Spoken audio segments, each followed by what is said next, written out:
अध्याय 18 मद अनुग्रह भाग 1. माझ्यावर म्हणजे खुद्द हेमाडपंतांवर झालेल्या बाबांच्या कृपा प्रसादाचे वर्णन भाग 1.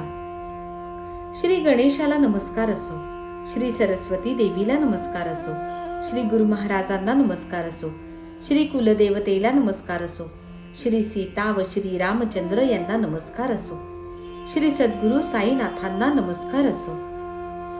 हे सर्वश्रेष्ठ व नित्य गुरु, तुझा जय जयकार असो. हे प्रत्यक्ष परब्रह्मच असलेल्या सद्गुरु, तुझा जय जयकार असो. ईश्वराच्या मोह घालणाऱ्या शक्तीला ताब्यात ठेवणाऱ्या तुझा जय असो. तू आपल्या भक्तांना अनुभव देऊन ही अखिल सृष्टी खोटी आहे असे दाखवून देतोस. हे आरंभ व अंत नसलेल्या सुख दुःख शोक हर्ष इत्यादी द्वंद्वापलीकडे असलेल्या व कोणत्याही मनोविकारांनी क्षुब्ध न होणाऱ्या सद्गुरु, तुझा विजय असो.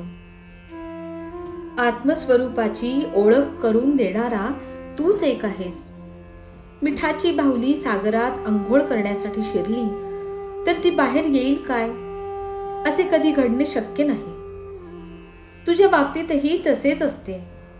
वेद व श्रुती ज्याच्याबद्दल रात्रंदिवस वादविवाद करतात व ज्याचा कोणाला तर्कही करता येत नाही, ते परब्रह्म तू नुसत्या बोटाने आपल्या भक्तांना सहज दाखवितोस.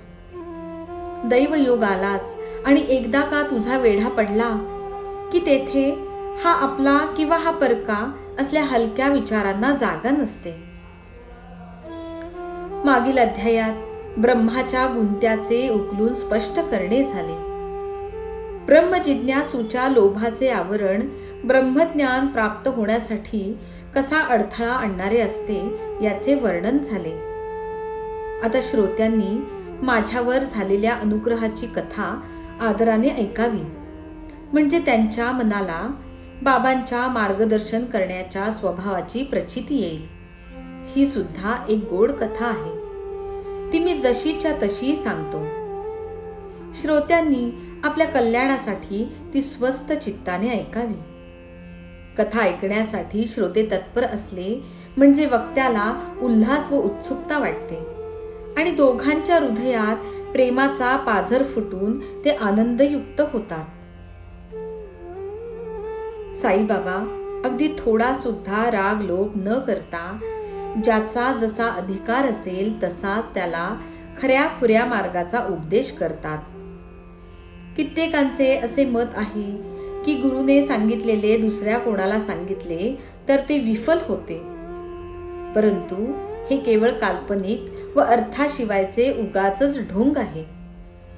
प्रत्यक्षच काय, स्वप्नात सांगितलेला देखील चांगला उपदेश सगळ्यांना सांगितला पाहिजे. याला काही आधार किंवा पुरावा नाही असे म्हणाल तर बुधकौशिक ऋषींचा आधार आहे. त्यांनी स्वप्नात दीक्षा रूपाने प्राप्त झालेले रामरक्षा स्तोत्र सर्वांना कथन केले आहे. सद्गुरु हे वर्षा ऋतूतील ढग आहेत. मोठ्या कौतुकाने ते स्वानंद रूपी पाण्याचा वर्षाव करतात. ते काही कोंबून ठेवण्यासाठी स्वतः मनोसोक्त पिऊन सर्वांना पाजावे. लेकराची हनवटी धरून त्याच्या आरोग्यासाठी माता जशी त्याला मायाळूपणे औषधाची गोळी पाजते, तसेच बाबांचे हस्त कौशल्य होते. उपदेश करण्याचा त्यांचा मार्ग गुप्त नव्हता. आपल्या भक्तांचा हेतू कोणत्या रीतीने अचानक ते पुरवीत असत ते लक्ष देऊन ऐका. सद्गुरूचा सहवास धन्य होय. त्याचे महत्व कोण वर्णन करू शकेल. सद्गुरूचे एक एक बोल आठवले की आपली ते वर्णन करण्याची स्फूर्ती उच्चंबळून येते. ईश्वराची भक्तिभावाने स्तुती पूजा केली असता आणि गुरुची सेवा व पूजा केली असता गुरुकडून प्राप्त होणारे ज्ञान प्राप्त होते. इतर साधने फुकट जातात. विक्षेप व आवरण यांच्यामुळे संसाराचा मार्ग अंधुक झालेला असतो. गुरुच्या उपदेशरूपी दिव्याचे किरण अडथळ्याशिवायचा मार्ग दाखवितात. गुरु प्रत्यक्ष ईश्वर आहे. ब्रह्मा विष्णू व महेश्वर आहे. गुरुच वास्तविक परमेश्वर व परात्पर ब्रह्म आहे. पहा गुरुगीता. गुरुर्ब्रह्मा गुरुर्विष्णू गुरुर्देवो महेश्वरः गुरु साक्षात परब्रह्म तस्मै श्री गुरवे नमः. गुरु माता आहे व पिताही आहे. देव रागवला तर गुरु वाचवितो, परंतु गुरु रागवला तर कोणीही वाचवू शकत नाही, हे सदा सर्वदा जाणावे. गुरु प्रवृत्तीचा म्हणजे प्रापंचिक व्यवहाराचा मार्ग दाखविणारा, पुण्यक्षेत्रे व व्रते यांची माहिती सांगणारा, तसेच निवृत्तीबद्दल, धर्म व अधर्म यांच्याबद्दल, विरक्तीबद्दल व वेद श्रुतींबद्दल व्याख्यान करणारा आहे. बुद्धीला सावध करून संत स्वस्वरूपाचा सोहळा दाखवितात आणि अतिशय कोमल अंतःकरणाचे व दयाळू ते भक्ती संबंधीच्या आगळ्या इच्छाही पुरवितात. त्यामुळे भक्तांची विषयांबद्दलची वासना मावळते, झोपेतही बोलले जाते आणि संतांची कृपा होऊन विवेक व वैराग्य ही जोडीने एकत्र वाढणारी फळे हाती येतात. संतांचा सहवास घडला, त्यांची सेवा घडली आणि त्यांच्यावर प्रेम जडले तर संत स्वतः भक्तांची इच्छा पुरविणारे कल्पवृक्ष असल्याने त्यांच्या सर्व कष्टांचे ते निवारण करतात. म्हणून सदा संतांना चिकटून राहावे, संतांच्या कथा ऐकाव्यात आणि त्यांचे चरण वंदावेत, म्हणजे सर्व पापे धुवून निघतील.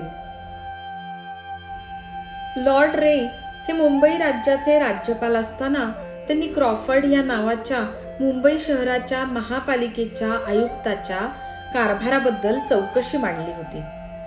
त्यावेळी प्रसिद्ध पावलेले एक गृहस्थ साईबाबांच्या भक्तीला लागले. हा 3 प्रकारच्या दुःखांनी भरलेला संसार खोटा आहे हे पटल्यामुळे आणि व्यापार धंद्यात खोट आल्यामुळे त्यांच्या मनाला मोठा वीट आला आणि ते सरसामान घेऊन घराबाहेर पडले. चित्त अस्थिर झाल्याने दूर प्रवासाला जावेसे त्यांना वाटले आणि कोठेतरी सुखाने एकटेच राहावे असा मनात विचार पक्का केला.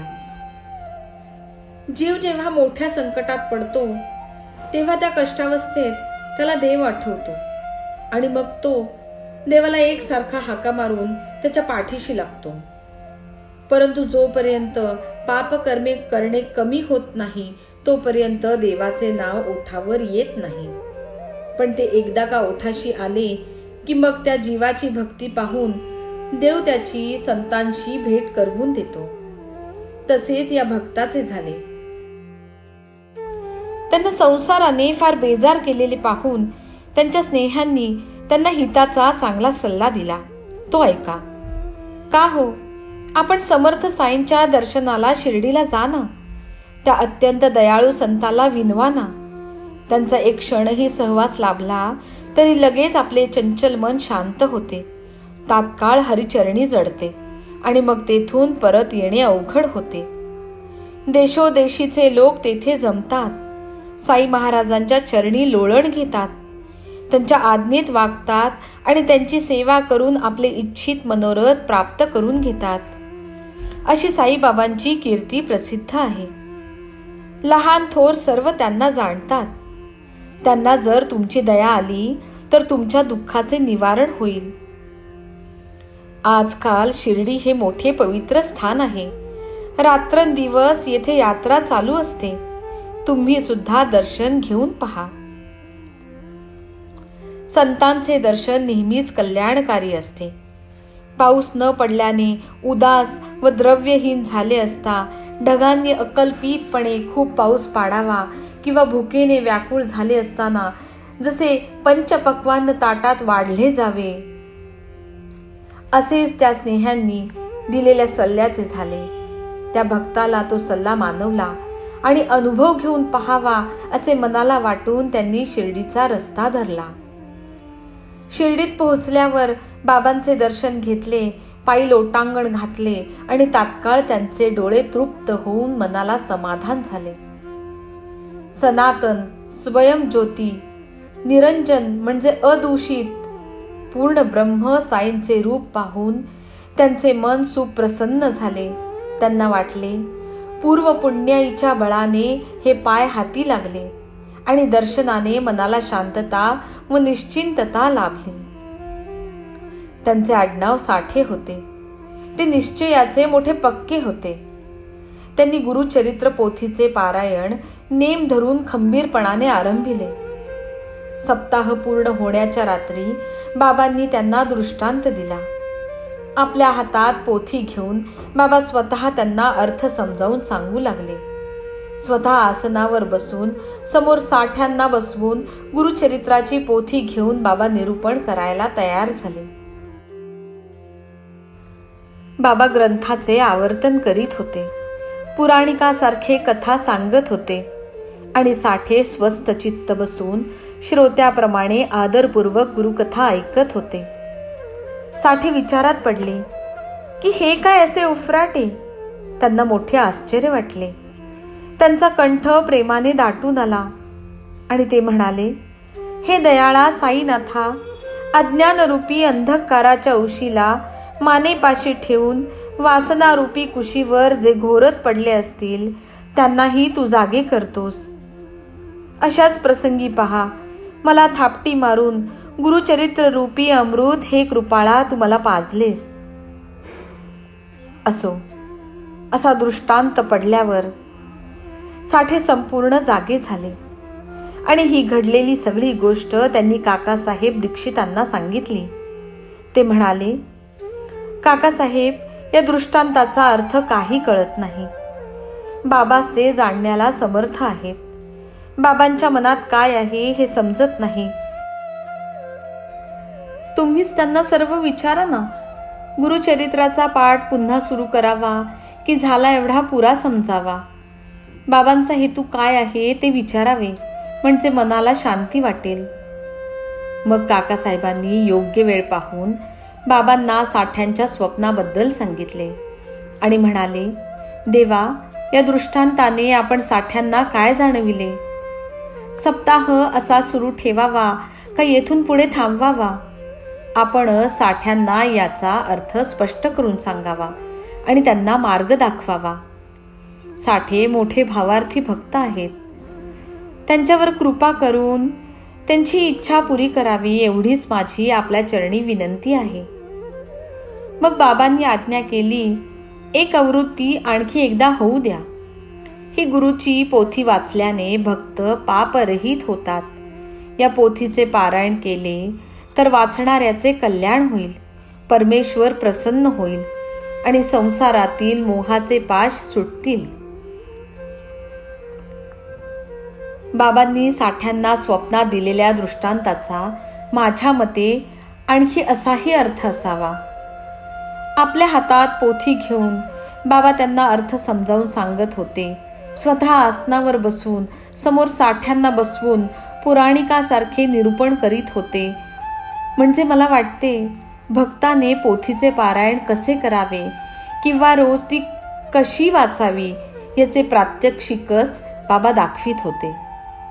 कोणत्याही श्रोत्याला समोर बसवून किंवा बाबांचे चित्र वा मूर्ती समोर ठेवून पोथीचे निरूपण मधून मधून अर्थासह केले तर पोथी वाचल्याचे खरोखर सार्थक होईल.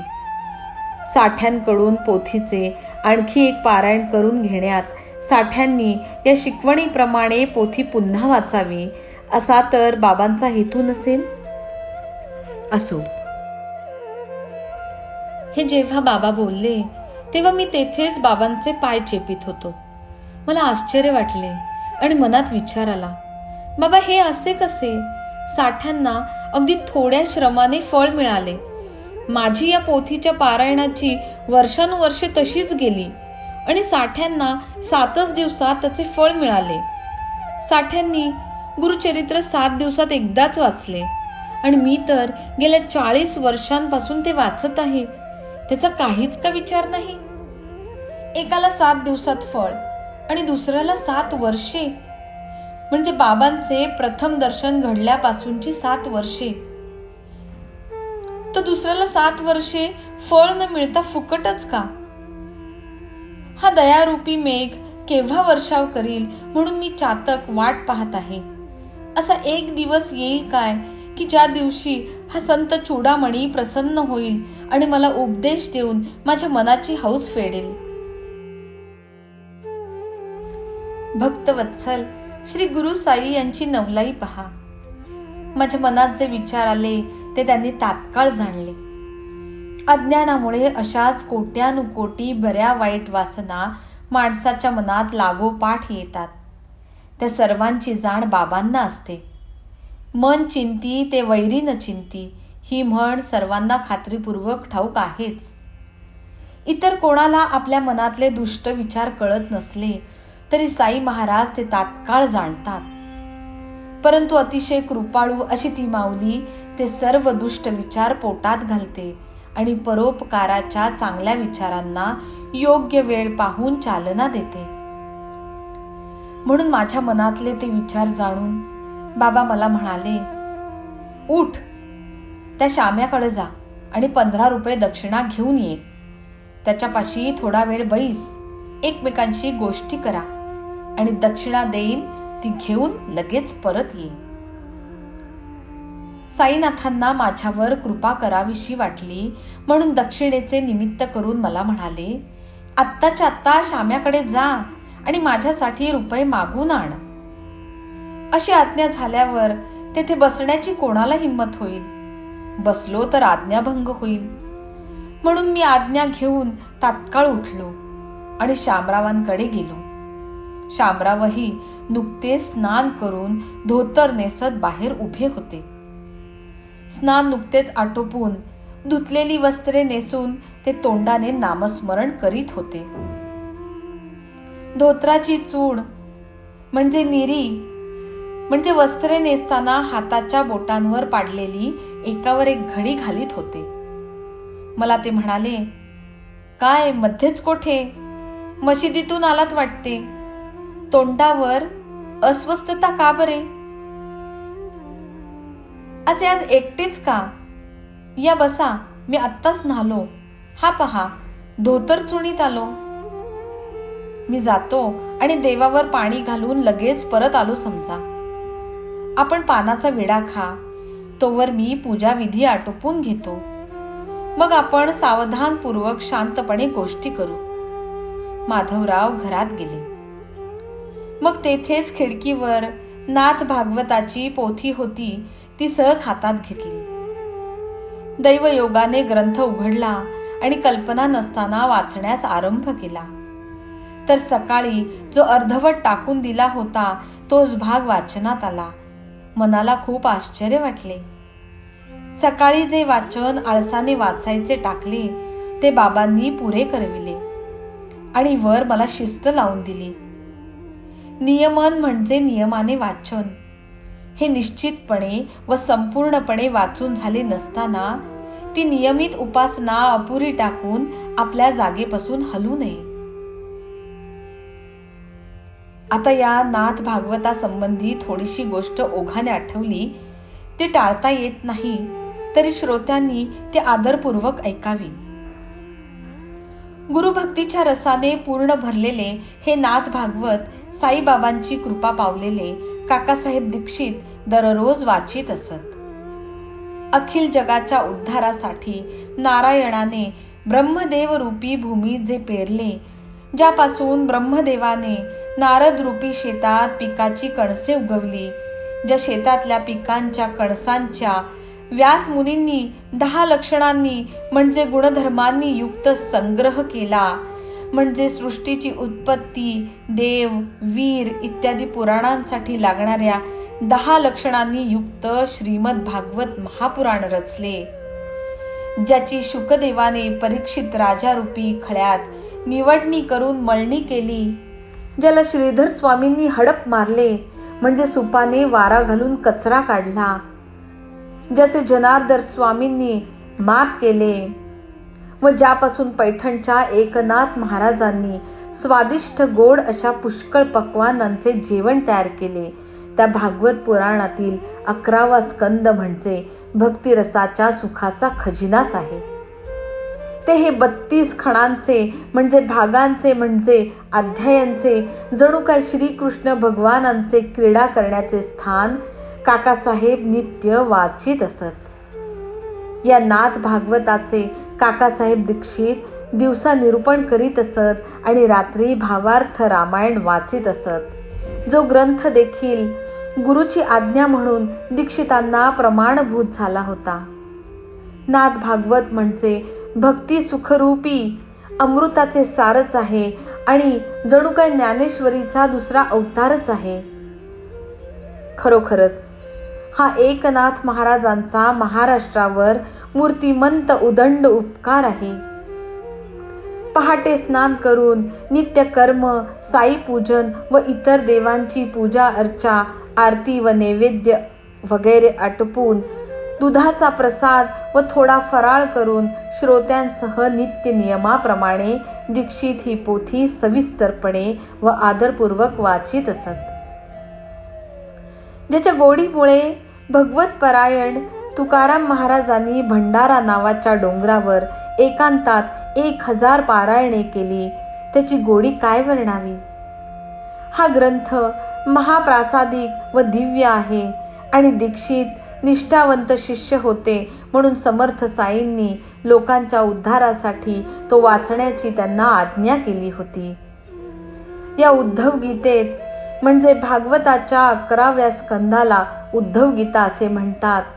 उद्धव हा श्रीकृष्णाचा यादव कुळातील सेवक होता, ज्याला श्रीकृष्णाने निजधामाला जाण्या अगोदर केलेला उपदेश या स्कंदात आहे. भगवंत प्रकट होतो म्हणून तिचे जे भक्त पारायण करतात त्यांना रानावनात न जाताच भगवंताची प्राप्ती होते. महाभारतात श्रीकृष्ण व अर्जुन यांचा संवाद आहे, त्याप्रमाणे श्रीकृष्ण व उद्धव यांचा संवाद रसाळ आहे. तो उपदेश या नाथ भागवतात एकनाथ महाराजांच्या प्रेमळ शब्दात जशाचा तसा वर्णिलेला आहे. असो, असा हा प्रासादिक ग्रंथ ज्ञानदेवांच्या ज्ञानेश्वरीसह समर्थ कृपाळू साईनाथ शिर्डीत दररोज वाचवीत असत. सखाराम हरी उर्फ बापूसाहेब जोग यांना हा ग्रंथ म्हणजे नाथ भागवत राव बहादूर साठ्यांच्या वाड्यात वाचण्याची बाबांची आज्ञा होती आणि तिचा भक्तांना फार उपयोग होत होता. दररोज बाबा कित्येक भक्तांकडून त्यांच्या कल्याणाच्या इच्छेने या ग्रंथाचे कळवळून श्रवण करवीत असत. बाबांचे अनुग्रह करण्याचे कौशल्य अगाध होते. भक्त जवळ असो की दूर गावी असो, बाबा त्याच्या हृदयात जवळच राहून नाना तऱ्हेने त्याला उपदेश करीत असत. आपण जरी मशिदीत बसत असत तरी कोणाला काहीतरी कार्य नेमून देऊन त्याला आपली शक्ती देऊन ते पूर्ण करवून घेत असत. बापूसाहेब जोगांना राब साठ्यांच्या वाड्यात पोथी वाचायला सांगत आणि जोग ती नित्य नेमाने वाचीत आणि श्रोतेही ऐकायला येत असत. दुपारी जेवणानंतर जोग सुद्धा नेहमी बाबांकडे जाऊन त्यांचे चरण वंदून उदी घेऊन पोथी वाचन सुरू करण्याची आज्ञा घेत असत. ते कधी ज्ञानेश्वरी वाचीत तर कधी नाथ भागवताचे मोठ्या आनंदाने पारायण सुरू करीत आणि अर्थाचे व्याख्यान करीत असत. अशा प्रकारे जोगांना पोथी वाचण्याची आज्ञा दिल्यानंतर जे जे भक्त बाबांच्या भेटीला येत त्यापैकी कित्येकांना ते लगोलग ती पोथी ऐकण्यासाठी पाठवीत असत. कधी कधी बाबा स्वतः लहान सहान गोष्टी सांगत आणि श्रोता ते कानात साठवू लागे. तोच बाबा त्याला म्हणत, जा उठ, वाड्यात पोथी ऐकायला जा. तो भावार्थी श्रोता पोथी ऐकायला गेल्यावर पोथीतही अशीच कथा निघे की ज्यामुळे बाबांनी पूर्वी सांगितलेली गोष्ट मनात आणखीन दृढ होई आणि तिचा अर्थ पूर्णपणे समजे.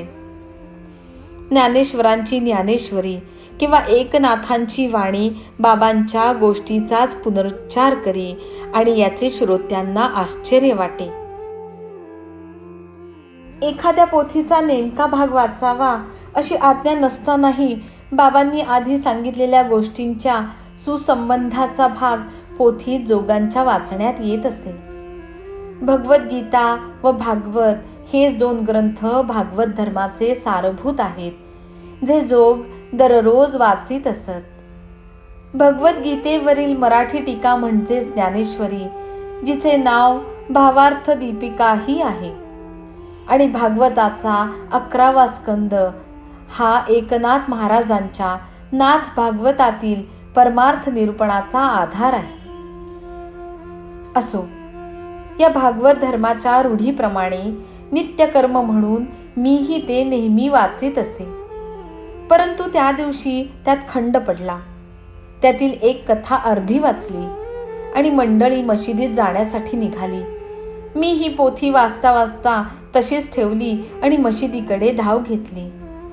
मनात इच्छा होती की बाबांच्या गोष्टी ऐकाव्या, परंतु बाबांच्या मनात दुसरेच काही होते. भागवत वाचण्याचे सोडून इतर काही कष्ट करण्याने बाबांना संतोष वाटत नव्हता. म्हणूनच नित्यपाठापैकी बाकी राहिलेला भागवताचा भाग बाबांनी माझ्याकडून जबरदस्तीने वाचविला असे वाटते. असे बाबांचे मोठे कौतुक आठवले की हृदयात प्रेमाचा पूर लोटतो. असो, येथे नाथ भागवताची कथा संपली आणि त्याबद्दलची लहानशी गोष्टही सांगून झाली. माधवरावांची पूजा आटोपली आणि स्वारी बाहेर आली. अहो, बाबांचा निरोप आहे, तोच पहा, मी घेऊन आलो आहे. श्याम्याकडून 15 रुपये दक्षिणा घेऊन ये. मी बाबांची सेवा करीत बसलो होतो, तोच एकदम बाबांना तुमची आठवण झाली आणि ते मला म्हणाले, उठ, श्याम्याकडे जा आणि दक्षिणा घेऊन परत ये. त्याच्या घरी बैस, घटकाभर त्याच्याबरोबर गोष्टी कर आणि बोलून चालून मग परत ये. हे ऐकून माधवराव आश्चर्यचकित झाले आणि म्हणाले, रुपयांऐवजी नमस्कार घेऊन जा, हीच आमची दक्षिणा. त्यावर मी म्हणालो, असो. हे एक झाले, 15 नमस्कार बरोबर घेतले. परंतु गोष्टी करायला बसा की लवकर. काय गोष्टी सांगता त्या सांगा आणि माझी ऐकण्याची इच्छा पुरवा ना. बाबांच्या पवित्र यशगाथे रूपी गंगेत बुडी मारून पापांचे क्षालन करूया. तेव्हा माधवराव म्हणाले, तुम्ही बसा, या देवाचा खेळ असाच आहे. तुम्ही सुद्धा सर्व जाणताच आहात. क्षणभर आराम करा. हे घ्या पान आणि हा घ्या कात.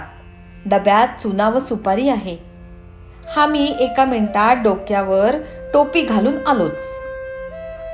साईबाबांच्या लीला अमर्याद आहेत. किती म्हणून मी तुम्हाला सांगू. शिर्डीत आल्यापासून आपण थोड्या का पाहिल्यात. मी तो केवळ खेड्यातला अडाणी माणूस. आपण सगळी शहरात राहणारी सुशिक्षित माणसे. आपणाजवळ त्या अतर्क्य लीला मी काय वर्णन कराव्यात. असे म्हणून माधवराव घरात गेले. देवाला फूल पान वाहिले. लगेच टोपी घालून बाहेर आले आणि माझ्याबरोबर बोलत बसले. या देवाच्या लीलांची कल्पना करता येत नाही. त्याचे कौशल्य कोणाला बरे समजेल. त्याच्या खेळाचा पारच लागत नाही. खेळ खेळून तो खेळा निराळा असतो. तुम्ही विद्येचे केवढे भोगते.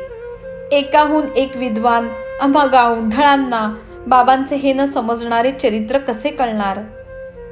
हे स्वतः गोष्टी वार्ता न करता आम्हापाशी तुम्हाला कशाला धाडतात. त्यांची करणी त्यांनाच ठाऊक.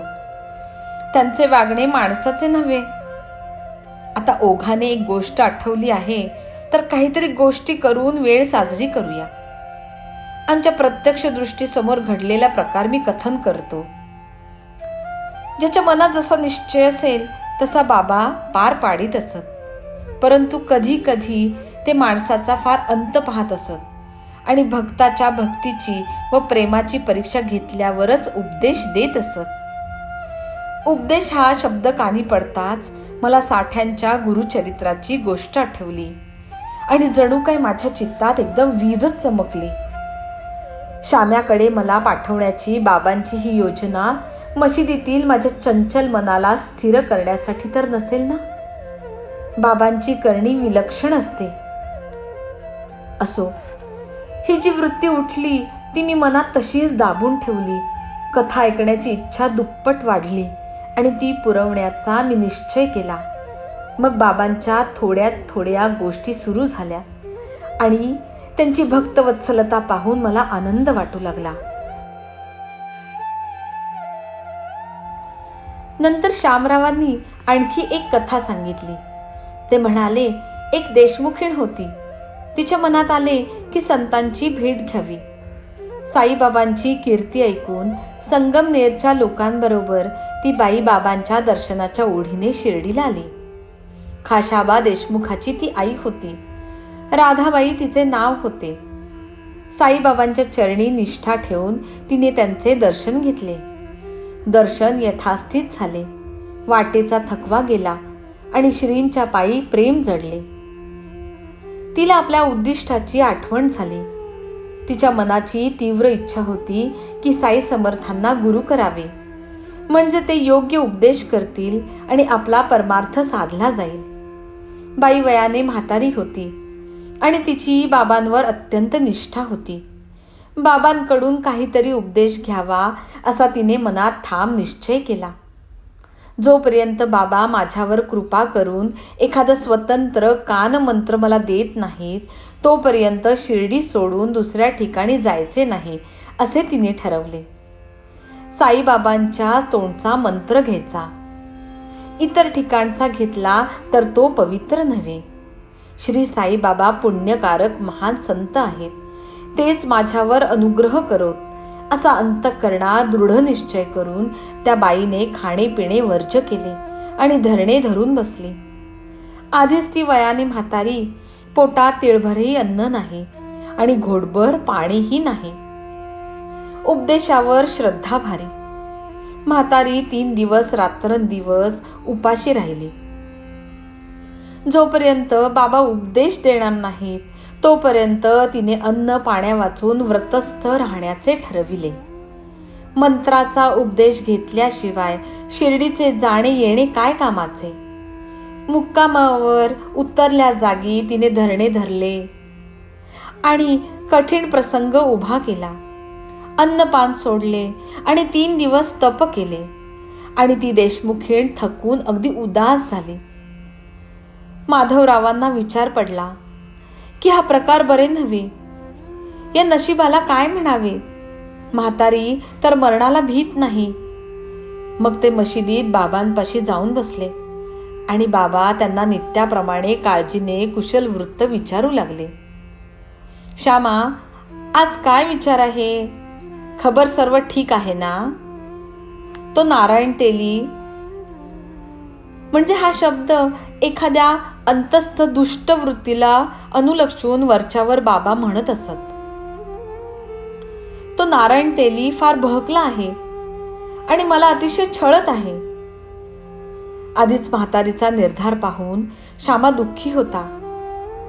त्याने बाबांना लगेच विचारले की आता खरोखर कसे काय करावे. हे काय देवा गौड बंगाल, तुमचा खेळ दुसऱ्यांना कळत नाही. एक एक करून माणसे गावात तू आणतोस आणि त्यांची खबर आम्हाला विचारतोस. ती बरेच वय असलेली देशमुखीण तुझ्यापाशी हेतू धरून 3 दिवस अन्न पाण्या वाचून उपाशी राहिली आहे. ती म्हातारी फार हट्टी आहे. तुझ्या पायी तिची निष्ठा पक्की आहे. तू तर तिच्याकडे ढुंकूनही पाहत नाहीस. तिला उगीच कष्टी का करतोस. आधीच ती वाळलेली लुकडी बाई, हट्टी व महाखाष्ट. अन्नाशिवाय तिचे प्राणच नष्ट होतील असे मला स्पष्ट वाटते. लोक म्हणतील म्हातारी उपदेशाची इच्छा घेऊन दर्शनाला गेली, पण साईबाबांना दया आली नाही आणि तिला मरणाच्या स्वाधीन केले. बाबा, असा दोषारोप घडू देऊ नका. तिला तिच्या हिताची गोष्ट सांगा, तिच्यावर कृपा करा आणि हे अपयश घालवा. म्हातारीच्या अंगात आता शक्ती उरलेली नाही.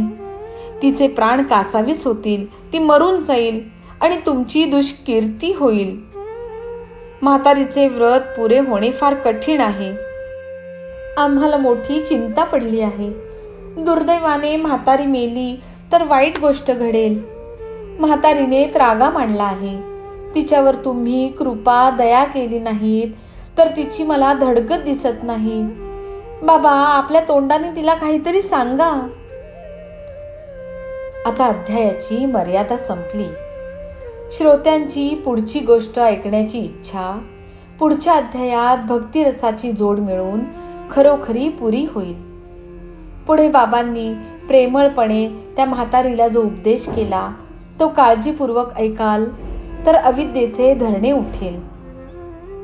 हेमाडपंत साईंच्या पायी शरण आले आहेत. श्रोत्यांना लोटांगण घालून विनंती करीत आहेत की थोड्या प्रयासाने संसार पार करून जाण्यासाठी श्रवण तत्पर व्हा. सर्वांचे कल्याण असो. अशा प्रकारे संत व सज्जन यांनी प्रेरणा केलेल्या भक्त हेमाडपंत यांनी रचलेल्या श्री साई समर्थ यांच्या सत्यचरित्राचा मद अनुग्रह भाग 1 नावाचा 18वा अध्याय समाप्त झाला. श्री सद्गुरु साईनाथांना अर्पण असो. सर्वत्र मंगल असो.